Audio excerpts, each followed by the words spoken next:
hari ini kita lagi ada di Museum Negeri Sumatera Utara. Jadi hari ini kita bakalan nge-explore semua warisan budaya Sumatera Utara dari let's go!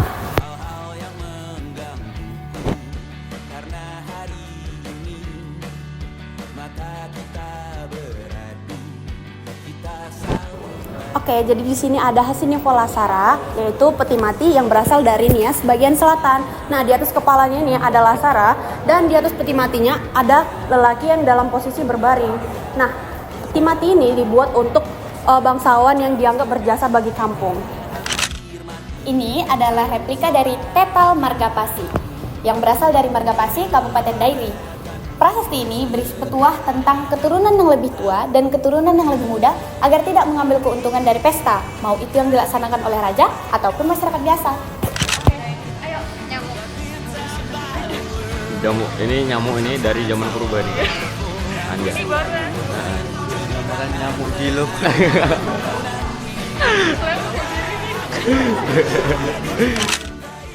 Oke teman-teman, di sini ada namanya abal-abal, yaitu sebuah peti mati yang berasal dari etnik Batak Toba yang digunakan untuk jenazah yang sudah gabe atau saurmatua, yaitu meninggal dalam kondisi seluruh anaknya telah menikah dan mengaruniai seorang cucu.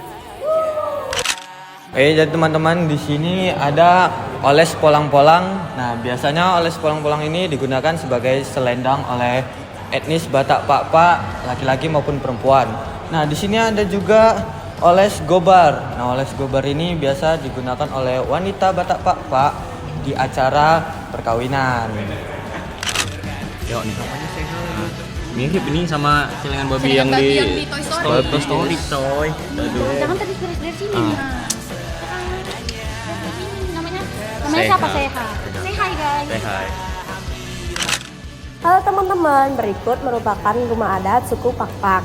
Nah, rumah ini berdiri di atas tiang yang memiliki atap berbentuk melengkung ke atas. Seperti rumah adat pada umumnya, rumah adat Pak-Pak ini juga dihiasi dengan beragam ornamen yang disebut dengan gerga. Nah, kawan-kawan, di sini ada yang namanya rumah tradisional Nias. Nah, rumah tradisional Nias ini atau dalam bahasa setempatnya itu disebut omohada, memiliki bentuk yang variatif. Nah, rumah tradisional ini umumnya berdena persegi. Atap terbuat dari daun nipah. Di bagian atap terdapat 2 buah jendela.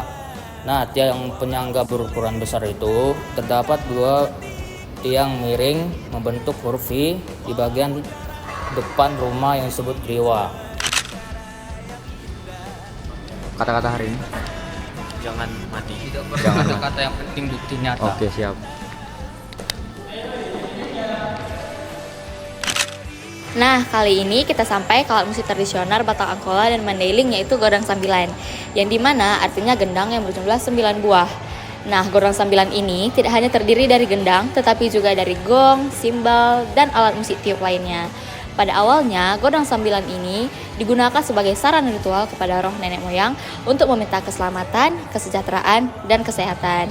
Seiring berjalannya waktu, godang sambilan ini digunakan sebagai sarana hiburan dan dapat dimainkan oleh 4, 5 hingga 9 orang. Nah, di sini ada patung Segale-gale. Patung ini merupakan salah satu peninggalan dari suku Batak Toba. Patung ini berbentuk manusia yang dapat digerakkan seperti manusia yang sedang menari.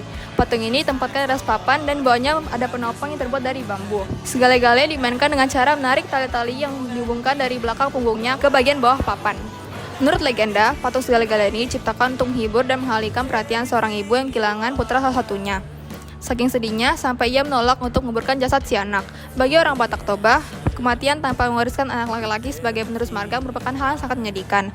Jika hal semacam ini terjadi, maka diadakan upacara khusus yang berkaitan dengan Segale-gale.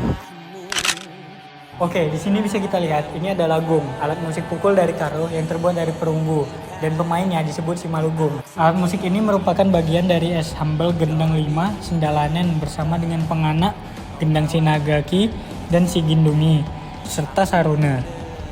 Ensemble tersebut biasanya dimainkan dalam upacara.